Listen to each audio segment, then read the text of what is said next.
నమస్తే, నా పేరు doctor Soujanya, consultant gynaecologist, Indira clinic, Pragathi Nagar. Welcome to you and I DMS channel. ఈరోజు మనం యూరినరీ ట్రాక్ట్ ఇన్ఫెక్షన్ యూటీఐ గురించి మాట్లాడుకుందాం. యాజ్ ఎ గైనకాలజిస్ట్ ఓపీలో గైనిక్ ప్రాబ్లమ్స్ కన్నా ఎక్కువగా మేము యూరిన్ ఇన్ఫెక్షన్స్ చూస్తూ ఉంటాం. ఆడవాళ్ళలో అది కూడా ఎక్కువగా వస్తూ ఉంటుంది. దీనికి గల కారణాలు ఏంటి, వీటికి ట్రీట్మెంట్ ఎలా, తీసుకోవాల్సిన జాగ్రత్తల గురించి ఇప్పుడు మనం తెలుసుకుందాం. నార్మల్గా ఆడవాళ్ళల్లో యూరినరీ ట్రాక్ట్ ఇన్ఫెక్షన్స్ ఎక్కువగా చూస్తూ ఉంటాం. దీనికి మెయిన్ కారణం ఏంటి అంటే, ఆడవాళ్ళలో యురెత్రా లెంత్ అంటే మూత్రం సంచిని మూత్రం బయటికి వదిలేసే రంధ్రానికి గల డిస్టెన్స్ కొంచెం తక్కువగా ఉండడం కంపేర్డ్ టు మేల్స్. అండ్ అందులో మన ప్రైవేట్ పార్ట్స్ అంటే vagina, urine whole and motion ఇవన్నీ దగ్గరగానే ఉండడం కూడా one of the reason. And periods అప్పుడు ఎప్పుడైతే ఆ బ్లడ్ ఫ్లో అవుతుందో అప్పుడు మన హెల్దీ బ్యాక్టీరియా ఏదైతే వెజనాలో ఉండాలో అది కోల్పోతాము. అండ్ ఆ period sanitary pads and public toilets usages వల్ల కూడా ఎక్కువగా యూరిన్ ఇన్ఫెక్షన్స్ అనేటివి చూస్తూ ఉంటాము.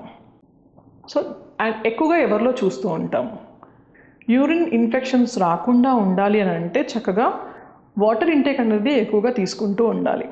ఆ వాటర్ ఇంటేక్ కూడా per day 3 to 4 liters of water at frequent intervals తీసుకోవాలి.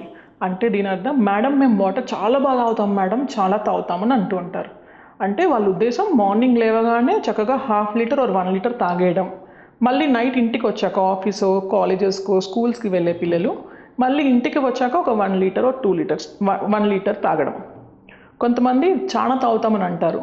మేము చక్కగా డీటెయిల్గా అడిగితే అన్నం తిన్నప్పుడల్లా ఒక గ్లాస్ తాగుతాం మేడం అని అంటారు. అలా కాదు, మనం ఎప్పుడైతే రోజు మార్నింగ్ లేచినప్పటి నుంచి నైట్ వరకు compulsory 3 to 4 litres of water తాగడం చాలా ఇంపార్టెంట్ అట్ ఫ్రీక్వెంట్ ఇంటర్వెల్స్. మనం ఏదైతే వాటర్ తాగుతూ ఉంటామో అది యూరిన్ ఫామ్ అయిపోయి ఎంటీ అయిపోయి మన బ్లాడర్ని ఎప్పుడు కంటిన్యూస్ ఫ్లష్ అవుట్ చేస్తూనే ఉండాలి. ఇన్ కేస్ వాటర్ ఇంటేక్ లేదు, దెన్ మన బ్లాడర్లో బ్యాక్టీరియా అనేది పెరగడానికి చాలా ఛాన్సెస్ ఉంటుందన్నమాట.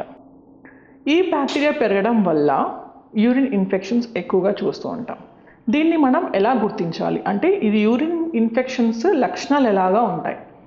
యూరిన్ పాస్ చేస్తున్నప్పుడు చాలా మంటగా ఉండటం, లాగేసినట్టు ఒక కడుపులో పిసుకుతున్న ఫీలింగ్ రావడం, పెయిన్, మంట, పెయిన్.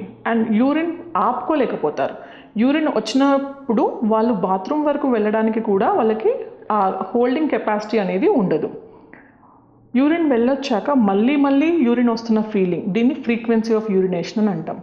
కొంతమందిలో ఈ ఇన్ఫెక్షన్ చాలా విపరీతంగా ఉన్నప్పుడు పొత్తి కడుపులో నొప్పి, జ్వరము, చలితో వణుకు రావడము, వామిటింగ్స్ అవ్వడము కూడా చూస్తూ ఉంటాము.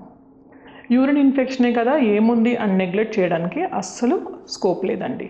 ఎందుకంటే యూరిన్ ఇన్ఫెక్షన్ బ్లాడర్ నుంచి ఆ పైన కిడ్నీస్కి కనెక్ట్ చేసే పైప్ ఉంటుంది యురేట్రా అని. అలా కనుక ఇన్ఫెక్షన్ పైకి స్ప్రెడ్ అయిపోతే మన కిడ్నీస్ కూడా వాపు వచ్చే ఛాన్సెస్ చాలా ఎక్కువగా ఉంటాయి. సో వన్స్ ఈ చెప్పిన సిమ్టమ్స్లో మంట, నొప్పి, తరచుగా యూరిన్కి వెళ్ళడం, యూరిన్ వెళ్ళొచ్చాక కూడా మళ్ళీ యూరిన్ వస్తున్న సెన్సేషన్ ఉండడము, కడుపులో నొప్పి, ఇవి ఏవి ఉన్నా సరే ఒక సింపుల్ యూరిన్ టెస్ట్ చేసుకొని దాంట్లో చీము శాతం ఎలా ఉంది, ఆర్ బ్లడ్ కూడా ఏమైనా పడుతుందా, ఆర్ ఇన్ఫెక్షన్ ఏమన్నా ఉందా అనేది మనం ఐడెంటిఫై చేసుకొని దానికి తగ్గట్టుగా ట్రీట్మెంట్ తీసుకోవాలి. కొంతమంది ఏం చేస్తారు అంటే, యూరిన్ ఇన్ఫెక్షన్ వచ్చింది, మందులు వాడతారు, మళ్ళీ అదే ఇన్ఫెక్షన్ ఒక 3 monthsకో 4 monthsకో రిపీట్ అవుతుంది. అప్పుడు డాక్టర్ దగ్గరికి రాకుండా ఆల్రెడీ ప్రీవియస్ ప్రిస్క్రిప్షన్స్లో ఉన్న మందులనే వాడుతూ ఉంటారు.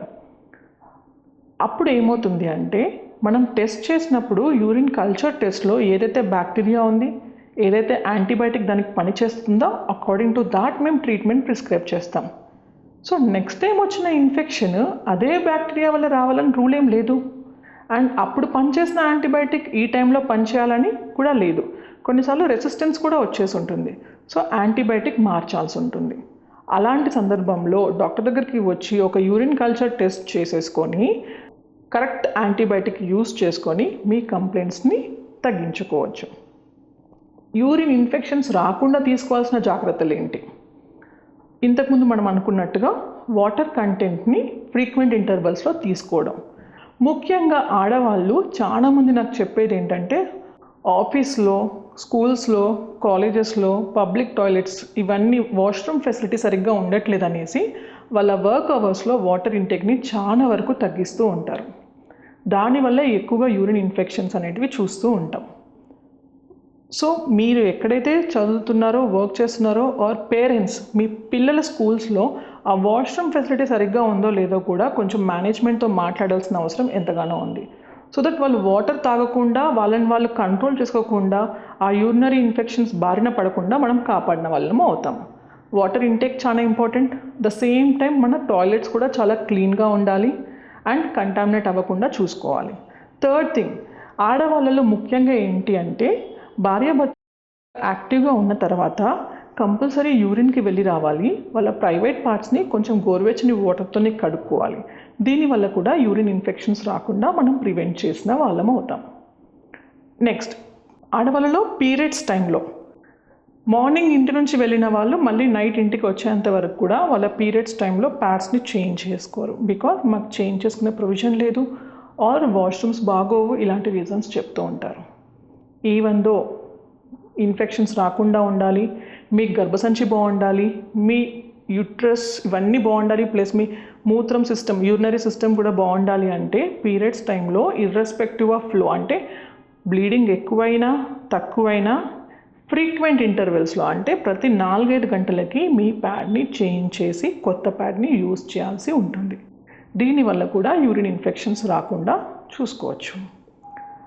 అండ్ ఎవరిలో ఈ యూరిన్ ఇన్ఫెక్షన్స్ ఎక్కువగా చూస్తాం లేడీస్లో అని అంటే ఆల్రెడీ షుగర్ ఉన్న వాళ్ళలో, ప్లస్ వాళ్ళ ఇమ్యూనిటీ పవర్స్ తక్కువగా ఉన్నాయి అన్న వాళ్ళలో, ఆర్ లేదు ఆల్రెడీ కిడ్నీ ఇన్ఫెక్షన్స్ ఏమన్నా ఉన్నాయి, లేదా రీనల్ స్టోన్స్ ఏమన్నా ఉన్నాయి, ప్రీవియస్ సర్జరీస్ అయ్యాయి, వీళ్ళు ఇంకా ఎక్కువ జాగ్రత్తగా ఉండి వాళ్ళ ఫుడ్ మీద, వాళ్ళ డైట్ మీద, వాటర్ ఇంటేక్ మీద కొంచెం కాన్సన్ట్రేట్ చేయాల్సిన అవసరం ఉంటుంది. చాలామంది యూరిన్ ఇన్ఫెక్షన్ స్టార్ట్ అవ్వగానే హోమ్ రెమెడీస్ స్టార్ట్ చేసేస్తారు. వాటర్ తాగడము, కోకోనట్ వాటర్, బార్లే వాటర్ అని, సబ్జా నీళ్ళు తాగాం మేడం అలా చెప్తారు. వాటర్ తాగడంలో తప్పేం లేదు, చక్కగా వాటర్ తాగొచ్చు. తాగడం వల్ల ఇన్ఫెక్షన్ని మనం కంట్రోల్ చేసిన వాళ్ళం అవుతాము.